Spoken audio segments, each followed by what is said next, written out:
আসসালামু আলাইকুম। আশারঙ্গন থেকে আপনাদের সকলকে জানাচ্ছি অনেক অনেক শুভেচ্ছা। আশা করছি সবাই ভালো আছেন। আলহামদুলিল্লাহ আমিও ভালো আছি। এখন বাজে 12টা 10। একদম হাতে সব কাজ অফ ক্যামেরায় গোছ গাছ সব কিছু করে টু দ্য পয়েন্টে শেষ করে একদম বের হয়ে যাচ্ছে জিমের উদ্দেশ্যে। এই আর আজকে ছোট ছেলের পরীক্ষা শেষ, বড় ছেলের পরীক্ষা তো গতকাল শেষ হয়ে গেছে, সেই রিল্যাক্সে আছে। ছোট ছেলে পরীক্ষা দিতে চলে গেছে, নাস্তা করে কাজে কোনো টেনশন নাই। আর দুপুরবেলার খাবার হিসাবে ভাত এসে রান্না করব। আর একদম আজকে এক প্রেশার কুকার মানে সেদ্ধ দিয়ে দিছি পেঁপে, মিষ্টি কুমড়া, আলু আর কাঁচকলা। তো যাই হোক ভর্তা করব এসে, আর সাথে একটা ডাল সময় পেলে করে নেব। ফ্রিজে গরুর গোস এখনও আছেই, শেষ হয় না। কাপড় চোপড় অলরেডি ধুয়ে দিছি, সব বারান্দায় দিয়ে দিছি। এই যাবো 11টার দিকে, করতে করতে 12টা 10 বেজে গেল। তো যাই হোক ব্যাপার না, এখন বের হয়ে যাই। বড় ছেলেকে বললাম যে আব্বু দরজা লাগাই দিয়ে দাও, আমি বের হই। আব্বু তাহলে খালা আসলে বলবা যে 1 বক্স পেঁয়াজ কাটতে বলছে। হ্যাঁ, পেঁয়াজ, কাঁচামরিচ আর রসুন 2টাই 3টাই হ্যাঁ কেটে রেখে যেতে বলবা। তো যাই হোক এখন না হয় বের হয়ে যাই। আর এই যে এখানে জিমের জুতাও রেডি করে ফেলছি, জুতা ব্যাগে নিয়ে নিব, কারণ পরে যাইতে আবার গরম, আবার ধুলা টুলা ভরবে, দুনিয়ার ঝামেলা। এটা মনে হয় জিমেই রেখে আসবো। তো যাই হোক এখন বের হয়ে যাই, দেখা যাক, আল্লাহ ভরসা। আমার জিমে প্রথম দিনের অবস্থা ঠিক এইরকম। আল্লাহ, মানে আমি তো সবগুলো টাচই করতে পারবো না, জাস্ট হাঁটাটা বাইরে সম্ভব হয় না দেখে এটা ঘেমে একদম একাকার অবস্থা। তো যাই হোক প্রথম দিন তো ব্যাপার না, এখন আস্তে আস্তে দেখা যাক, ইনশাল্লাহ কন্টিনিউ করতে পারলেই হলো। পারবো কি না তাই জানি না।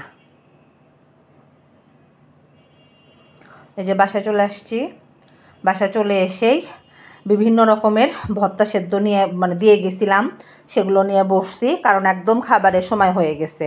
প্রথম দিন তো বেশ দেরি হয়ে গেছে। তো এখানে আছে পেঁপে, মিষ্টি কুমড়া, আর এ পাশে নিচ্ছি আলু, আর কি জানো বলে ইয়াটা ভুলে গেছি, কাঁচকলা ভর্তাটা দিছিলাম, বাট প্রেশারে ঢুকাবো সেটার মনে নাই, প্রেশার কুকারে দেওয়ার কথা খেয়াল ছিল না, যে সিলায় রেখে গেছি।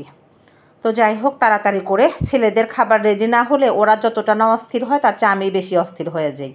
তো ভাবলাম যে না, কোনো কিছু করি নেই, জাস্ট বোরকাটা খুলেই ভাবলাম যে ভর্তাগুলো আগে করে নেই, কারণ ভীষণ বাসায় আজকে ভাত যদি চায়, আর সকালবেলা মনে হয় নাস্তা করে নেই, চা আর বিস্কিট খাইছে।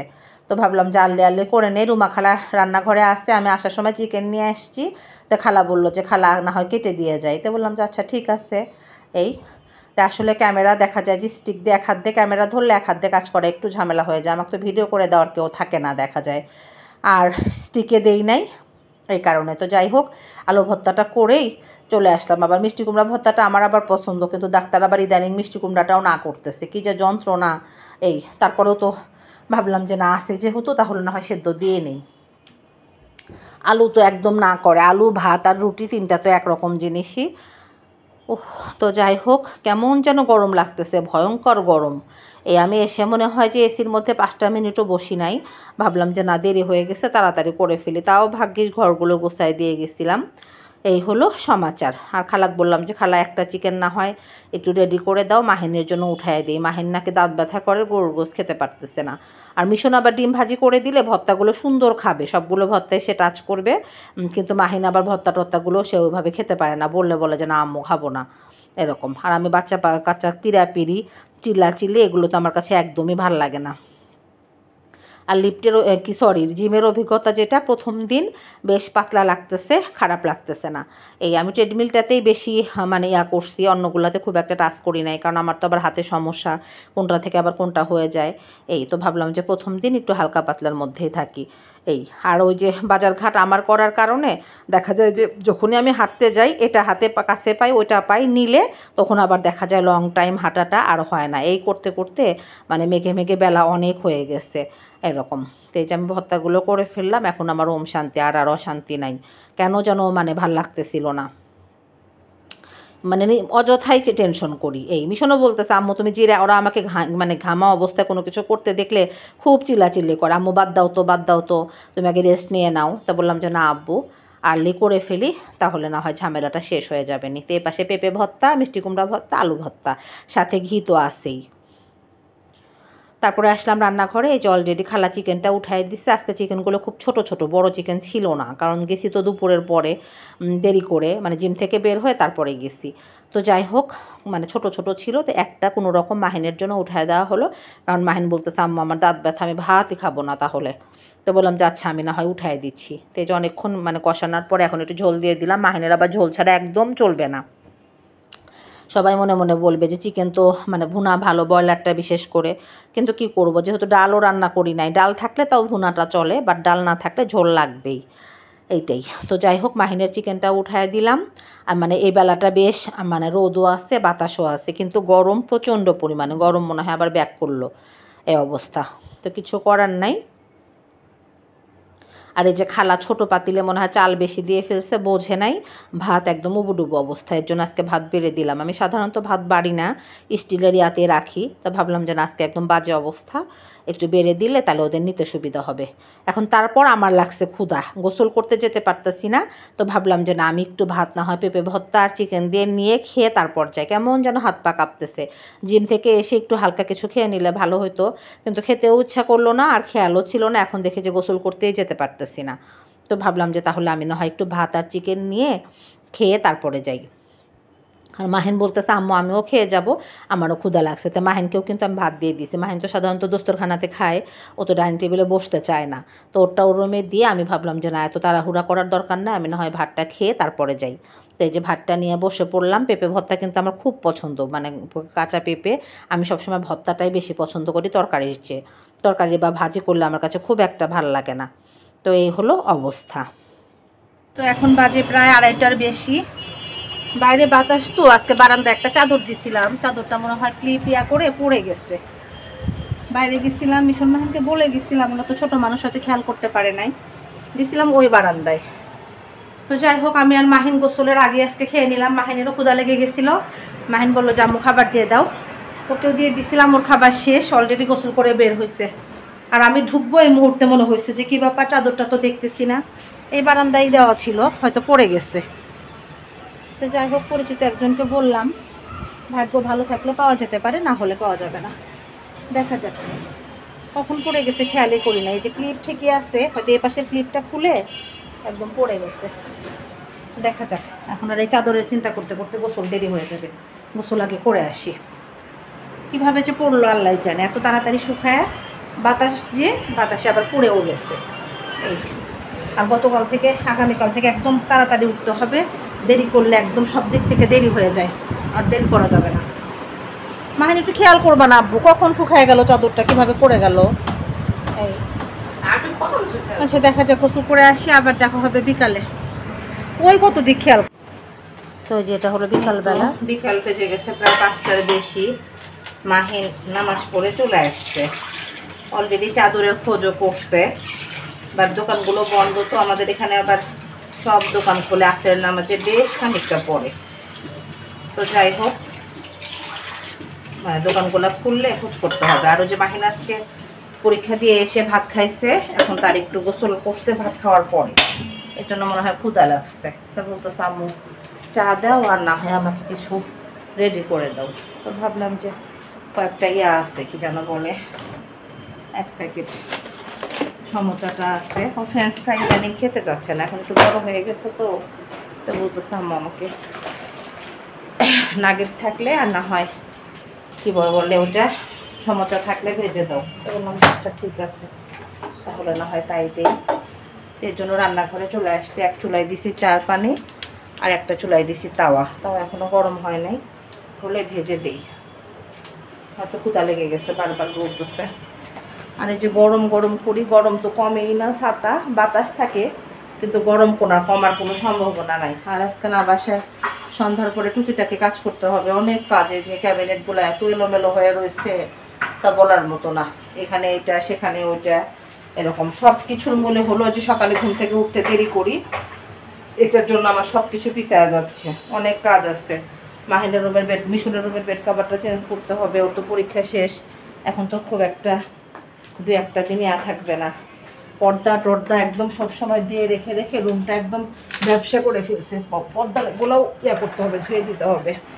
আর একটু ভালো রোদ্রের অপেক্ষা করতেছে, কারণ রোদ্রের তো এখন কোনো ভরসা নাই, একবেলা যদি ঠিক মতো থাকে আর একবেলায় দেখা যায় যে বৃষ্টি নামার ইয়া করে ফেলে, মানে বৃষ্টি নামার সম্ভাবনা থাকে। তো এর সাথে একটু ফোন দিতে চাইছি, আগে সমোসাগুলো ভেজে নিই। তো এই যে আমি সমোসাগুলো ইয়াতে, আর আমার ছোট ছেলের অবস্থা হলো কোনো কিছু যদি একদিন ভালো লাগে সেটা সে ওইটাই কন্টিনিউ করতে থাকে, এর চেয়ে ভালো কিছু অফার করলেও সে ওইটার কথা বলতে থাকবে। ফ্রিজে কিন্তু চিকেন নাগেট রয়েছে, ফ্রেঞ্চ ফ্রাই রয়েছে, কিন্তু সে কোনোটাই না। ওই একদিন একটু সমোসাটা ভাল লাগছে, এখন বলবে আম্মু ওইটাই দাও, ওইটাই দাও। ওটা থেকে যেমন চিকেনটা তার ভাল লাগে, ওটা থেকে সে আর বেরই হয় না, অন্য কিছু সে ট্রাই করেই দেখে না যে ভালো লাগে না মন্দ লাগে। এই তো ওদের কথা বলে আর লাভ নাই। আর রান্নাঘরে যে গরমের কারণে মনে হয় লাইটটা দেই না, একটু অন্ধকার অন্ধকার লাগতেছে। আর আমার রান্নাঘরে কাজ করে এত ঝামেলা, কারণ ওই ক্যামেরা হ্যাং করার কোনো জায়গা নাই এরকম। এর জন্য দেখা যায় যে মোবাইল ধরাটা বেশ কষ্টসাধ্য হয়ে যায় এরকম। আর এই যে গোসলের সময় করছে, মানে গোসল পরে করছে ভাত খাওয়ার, ভালো করে ভাত খায় নাই, এখন বলতেছে আম্মু ক্ষুধা লাগছে ক্ষুধা লাগছে। এই ব্রেড কলা থাকলে কিছু বলে না, ব্রেড কলা ওরা আবার কোনো রকম ফ্রুটস তো মাহিন পছন্দ করে না। মিশন একটু নাশপাতিটা খায়, আপেলটা আমার জোড়াজুড়িতে যদি খায় তাহলে এরকম। আর মাহিনের অনেক সমস্যা আছে, মাহিন শুধু ব্রেড কলা তার খুব পছন্দ। তো যাই হোক টেবিলে দিয়ে দিলাম, বললাম যে এসে খেয়ে নাও, আম্মু কিন্তু বকা দিব। তো যাই হোক বসছে, আর মিশন গেছে একটু নিচে, মিশনেরও পরীক্ষা শেষ, মনে হয় ফ্রেন্ডকে নিয়ে নানির বাসায় গেছে মেবি, বলতে পারতেছি না, আমি ঘুমিয়েছিলাম, বলে গেছে কিন্তু খেয়াল করি নাই। তো যে সসটা দিয়ে দিলাম। আর যে মাহিনের কথা যেটা বললাম, যে মাহিনের শুধু ব্রেড কলা আর ওর কিছু স্পেসিফিক জিনিস আছে সেগুলো, যেমন মিশন দই খুব পছন্দ করে, ও দইটা অতটা পছন্দ করে না। আর নানির হাতের তার পায়েসটা একটু পছন্দ, পায়েস মুড়ি দিয়ে সে মানে খেতে পছন্দ করে। এই হলো আমার ছেলেদের কাহিনী, কাহিনীরা শেষ নাই। এই যে ফ্রুটস রাখছি, বারবার বলতেছে যে একটা নাশপাতি মুখে দাও, বলতে আম্মু আমার কাছে ঘাস ঘাস লাগে। এই হলো ওর অবস্থা। তো যাই হোক চাও রেডি হয়ে গেছে আমার আর মাহিনের। আর মিশন চা খাবে আসার পর। আর যে মগটা মাহিনের ফ্রেন্ড দিছে বার্থডেতে, এই চা, এই মগটা ছাড়া সে চা খেতে চায় না। এই মানে এই মগটা নাকি তাকে চা খেলে তার বন্ধুর কথা তার মনে হয়। তো ভাবলাম যে ও আমার মতো, আমি যেমন ছোটোবেলায় খুব বন্ধু বান্ধবীদের পছন্দ করতাম, আমার ছেলেটাও সেরকম। তো যাই হোক চাটা মোটামুটি কালার ভালো আসছে, গরমে আর চা বানানোর ইচ্ছা মনোযোগ সহকারে হয় না এরকম। তারপর আজকে আমার চা বানাতে পুরা চুলা একদম উতলায় চা পড়ে একদম রাগে আমার গা গজগজ করতেছে। চুলার অবস্থা 12টা বেজে গেছে। এখন রাত্রে চুলা পরিষ্কার করব না সকালেই করব, বাসায় এ পরিমাণ কাজ জমা হয়েছে আমি বুঝতেছি, কিন্তু মানে কাজগুলো আমি দেখে না দেখার ভান করতেছি যে না থাক থাক এরকম। কিন্তু কিছু করার নাই, আনলেই ধরতে হবে, না হলে বাসা একবারে যাতা অবস্থা। এই মাত্র চা উতলায় পড়ে একদম গ্যাসের চুলার নিচে যাতা অবস্থা হয়েছে, সেটা রেখেই আসলাম। এখনই করব না, রাতে করব না, সকালে করব, এটা চা মানে করতেছি আর ভাবতেছি। আর এই যে আমার পছন্দের বিস্কুট, আমি 1 প্যাকেট বিস্কিট দিয়ে 1 কাপ করে চা মানে দুবেলা খাচ্ছি ইদানিং। চা খাওয়া তো বেশ কমায় দিছি, যে না থাক। এই যে সন্ধ্যার পর আমাদের এসে আসছে দেবরের বিয়ে টিয়ে শেষ হয়ে একবারে মানে কি বলবো ব্যস্ততায় সে একদম 1 সপ্তাহ তার আর চেহারা দেখা যায় নাই। তো বললাম কি খাবি কি খাবি, আর কি খাবি, আর কিছু খাবি, চা খাবি। চা খাইছি এসে 1 কাপ, কিন্তু এখন আর খেতে চাচ্ছে না। জাস্ট সে আবার ডায়েটিং শুরু করে দিছে, বলতেছে যে না আবার ডায়েটিং শুরু করি। এই জাস্ট আমার সাথে একটু দেখা করতে আসছে, 10 মিনিটের জন্য চলে যাবে। আর আমরা 2 বোন গল্প করতেছি তুফান নিয়ে, বুঝছেন, আশেপাশে সব তুফান চলতেছে। এই বললাম যে সবাই এত তুফান দেখতেছে, আমরা 2 বোন আবার মিস করতেছি। এটা নিয়ে অনেকক্ষণ গল্প চলতেছে, প্রায় 1 ঘন্টার মতো আসছে। আসরের নামাজে মানে আমার চা খাওয়ার পরে, এই আমার চা খাওয়া শেষ হয়ে গেলে এসা ঢুকে পড়ছে, তাই না এসা থাকা আর খাওয়া দাওয়া করে যাস। আর মিশন এখনো আসে নাই, মাগরিবের নামাজ মনে হয় মসজিদে পড়তে, পরে চলে আসবে। তো যাই হোক 2 বোনের গল্প আরও কিছুক্ষণ চলবে। তো সন্ধ্যার পর আমার তো নিচে একটু টেলার্সে যেতে হবে। তো এসা বললো যে আপু আমার সাথে বের হও। এখন সে বলতেছে যে তার এই লিফটে নামার পরে ও জানে যে বললে তো আমি বের হব না, ও সবসময় আমাকে এইভাবে মানে করে। তো বলছে আপু আমার খুব কোল্ড কফি খেতে ইচ্ছা করতেছে, হ্যান ত্যান অনেক কথা। বললাম যে না আমি যাবো না, আমার ভালো লাগতেছে না, আজকে আমার রুটিন এলোমেলো হয়ে গেছে, অনেক কথা, কিন্তু ওই ইদানিং কিচ্ছু শোনে না। আর দেখা যায় যে এই বোনরা ছোটোগুলা বড় হয়ে গেলে না আর একটা জ্বালা হয়ে যায়, রাস্তার মধ্যে আমাকে বিভিন্ন রকমভাবে প্রভাবিত করে এখন বলতেছে চলো যাই, আমি একটু কফি খেয়ে আসি, হ্যান ত্যান অনেক কথা। তোর পিড়াপিড়িতে মানে আমি তো যেতেই চাচ্ছি না, টেলার্সে নেমে যাব, কিন্তু কিছুতেই পারতেছি না। আমি ঝগড়াও করতেছি যে আমাকে বিরক্ত করা আমার একদম পছন্দ না, হ্যান না ত্যান না, তুই আমাকে বিরক্ত করিস এরকম। তো আবার সেটার মানে অন্যরকমভাবে কথা টথা বলে সে আমাকে নিয়ে গেল তাওয়াজে। ওর এরকমই শয়তান কি সব সময়। তো এই যে তাওয়াজে ঢুকতেছি, আমার এই যে বললাম না যে গরম, আবার বাসায় যে রুটিন এলোমেলো হয়ে যায়, রাত্রে ভাবছি যে আমি রান্নাঘরটা গোছাবো, আমার এই রুটিনকেও ব্রেক করলে আমার কাছে খুব খারাপ লাগে। এই তাও যে আমার কাছে আসলে ভাল লাগে, কিন্তু আমার আসাটাই একটা মানে ঝামেলা। এই আর ও কোল্ড কফি খুব পছন্দ করে, আমার কাছে হট কফিটা ভাল লাগে, কোল্ড কফি আমার কাছে কেমন যেন ভাল লাগে না। তো যাই হোক, ও বলতেছে চল তখন অন্য কিছু খাওয়াবো, হ্যান ত্যান অনেক পাম টাম দিচ্ছে, আবার বলতেছে কাচ্চি বিরিয়ানি, কাচ্চি ভাইতে বসবা নাকি? বললাম যে না, আমি ডায়েটিংয়ে আসছি, আমি কাচ্চি ভাইতে জীবনেও বসবো না। তো যাই হোক, অনেক মানে তর্ক টর্ক করে আস্তে আস্তে অনীহা সত্ত্বেও উঠতেছি। এই যে তাওয়াজে বসে গেছি, আমি কিন্তু বাসা থেকে বের হওয়ার সময় জানিই না যে ও এটা করতে পারে, তাহলে তো আমি ওর সাথে বেরই হইতাম না। এই তাওয়াজে পরিবেশটা সবসময় নিরিবিলি, ওদের সব কিছুই মানে ভালো লাগে আমার। ধানমন্ডির ব্রাঞ্চে আমি কখনো যাই নাই, এসা গেছে, এসা বললো যে না আপু ওদের ওইটাও বেশ ভালো। আমি কিন্তু জাস্ট একটু বের হয়েছি যে আমি টেলার্সে যাব, একটু ওষুধ কিনবো আর টুকিটাকি কিছু তরি তরকারি পাইলে কিনবো, এই উদ্দেশ্যে বের হয়েছি। এই যে চলে আসলাম এখানে। তো এসা কী খাবে সেটা অর্ডার করতেছে, আমাকে বলতেছে, তা বললাম যে না আমার একটু কফি খেতে ইচ্ছা করতেছে, হট কফি। তো এসে আবার বলতেছে যে না একটু ব্রাউনি খাও বা অন্য কিছু দেখো ট্রাই করো। তো যাই হোক, আমি অনেক গস করে বললাম যে আমি তো বাইরের কিচ্ছু খাবো না, তারপরেও এখন আসছি, কিছু না কিছু তো খেতেই হবে। তো একটু অর্ডার করে ফেলতেছি, সাথে দুই বোন একটু গল্প করতেছি, সুখের দুঃখের, এই তো। আর যেটা বলতেছিলাম, মানে মাহিন মাহিন খুব একটা বাইরে আসতে পছন্দ করে না, কিন্তু প্রার্থনা খুব পছন্দ করে। এই তো যে আমরা অর্ডার করে ফেলছি, অলরেডি চলে আসছে। এখানকার সব কিছুই অনেক টেস্টি, কোনো কিছুই মানে না। তাও আসতো মানে ধানমন্ডিতে ওদের ব্রাঞ্চ আছে, উত্তরাতেও আছে, এই আর এটা শনি রাকরাতে। তা আমি ভাবতেছি যে রায়েরবাগে একটা আসলে মনে হয় ভালো হতো। এই তো এটা সেটার মানে গল্প। তেষা বলতেছে আপু সিরাজগঞ্জ কবে যাবা, চলো যাবা নাকি, ইত্যাদি ইত্যাদি। তো যে মিশনের আবার স্কুলে একটু ঝামেলা আছে, সেগুলো একটু কমপ্লিট করতে হবে। তো সেটাই বলতেছি যে স্কুলের ঝামেলাটা কমপ্লিট হলে দেখা যাক। তো আবার আর কি করতেছে, চলো এটা খেয়ে আবার কাচ্চি ভাইতে যাই, বিরিয়ানি খেয়ে যায়। তা বললাম যে না, আমি আজকে থেকে শুরু করছি জিম, আমি অনিয়ম করব না। তো এসব বলতেছে যে প্রথম দিন সবারই ওরকম লাগে, পরে আবার নিয়ম হয়ে যায়। তো বললাম যে ঠিকই বলছিস, আজকে থেকে না হয় একটু ডায়েটিংয়ে আসার চেষ্টা করি। আর এই রেস্টুরেন্টগুলো কিন্তু আমাদের বাসা থেকে খুব একটা দূরে না, একদম 30 টাকা 20 টাকা রিক্সা ভাড়া, অটো ভাড়া এরকমের মধ্যেই। যে এসে লম্বা করে ভিডিও ধরছে, ভিডিওটা লম্বা আসছে। তো যাই হোক, দুই বোন অনেক দিন পর সন্ধ্যার সময় আবার বসলাম, কারণ ও তো যে মাঝে একটু ব্যস্ত ছিল, এগুলো নিয়ে আর বসাই হয় নাই, এরকম কথা বলাও হয় নাই। তো একটু সময় কাটালাম, ভালোই লাগলো। এমনি সবসময় বোর ফিল করি, বাসায় এটা করতে হবে সেটা করতে হবে, এটা আমার একটা রোগের মতো হয়ে গেছে। এটা আবার আমি নিজে নিজে এশাকে বলতেছি যে এশা ঠিকই বলছিস, সেদিন তোদের বিয়েতেও আমি 10 মিনিটের কিন্তু গেছি, 10 মিনিট আগেও আমি ভাবছি যে না যাব না এরকম। তে এই হলো সন্ধ্যাকালীন সমাচার। আসলে মানুষের জীবনে কখন কী ঘটে কেউ বলতে পারে না। আজকে সন্ধ্যার পর যে আমি এখানে আসবো, এটা তো মনের 1000 মাইলের মধ্যেও ছিল না। এই কারণে এখন আর কোনো কিছু নিয়ে ভাবি না, যে যা হওয়ার হবে, যা করার করব। এই আল্লাহ যেটা ভাগ্যে রাখছে সেটাই হবে। আর জীবন নিয়ে, ভবিষ্যৎ নিয়ে কোনো কিছু নিয়ে আর চিন্তিত হতে চাই না।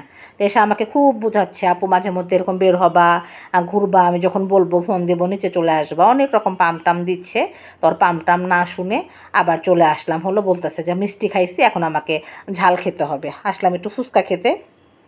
এখানকার ফুচকাগুলো বেশ মজা, বর্ণমালা স্কুলের পাশে, সরি শর্মা কিংয়ের পাশেই।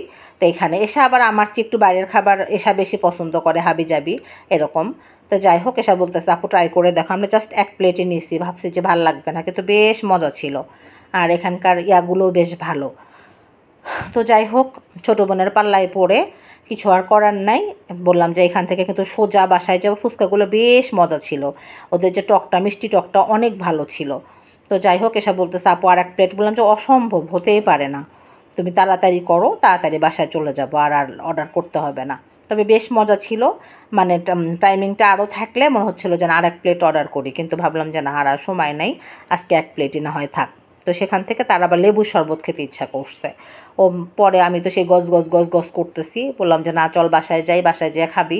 তো বলতেছে যে না আপু এখানকার আবার লেবুর জুসটা নাকি খুব মজা। এসে আসছিল মিল্টনের সাথে, তা আবার সেখানে বসলাম। 3 জায়গায় বসা হলো আজকে দুই বোনের। এটা হলো শর্মা কিংয়ের একদম সামনে। ও আমাকে এর আগেও দেখাইছে, কিন্তু আমার বসা হয় নাই। তো বলতেছে আপু এখানকার জুসটা কিন্তু বেশ মজা, কিন্তু জুসটা খাওয়ার সময় যেটা দেখলাম আমার কাছে মানে একটু তিতকুট বেশি লাগলো, মনে হলো যে লেবুর ইয়াটা ওরা মনে হয় দেয়, আমার কাছে অতটা ভালো লাগলো না। কিন্তু এসা বললো যে ওর কাছে নাকি খুব মজা লাগে। তো যাই হোক, তো বললাম যে ঠিক আছে, তোমার কাছে লাগলেই হলো, আমার কাছে এর চেয়ে লাচ্ছিটাই ভাল লাগে। এসব বললো যে পুদিনা পাতাটা বেশি দেয়, কিন্তু আমার কাছে মনে হলো যে না, লেবুর যে মানে ইয়াটা থাকে, চামড়াটা থাকে, ওইটা মনে হয়, শোকলাটা থাকে, ওইটা মনে হয় ওরা মানে ব্লিন্ডারে ইয়া করে দেয়, এরকম মনে হলো। পুদিনা পাতার ফ্লেভারটা এরকম লাগার কথা না। তো যাই হোক, বেশ ঠান্ডা ছিল, গলার অবস্থা তো আমার কাহিল হয়ে যায় এই লাচ্ছি বা ইয়াতে যদি বেশি দেয়, তাহলে এই হলো অবস্থা। তো সেখান থেকে বাসায় চলে আসলাম আমি। এই তো লিফটের মধ্যে ছেলেদের বলে গেছি যে আম্মু যাবো আর আসবো, ওরা মনে হয় টেনশন করতেছে। তো যাই, আজ এ পর্যন্তই। সবাই ভালো থাকবেন, সুস্থ থাকবেন, আশার অঙ্গনের সঙ্গে থাকবেন, আমার চ্যানেলটি সাবস্ক্রাইব করবেন, সেই সঙ্গে গঠনমূলক সমালোচনা করবেন। তবে আজ এ পর্যন্তই। আল্লাহ হাফেজ।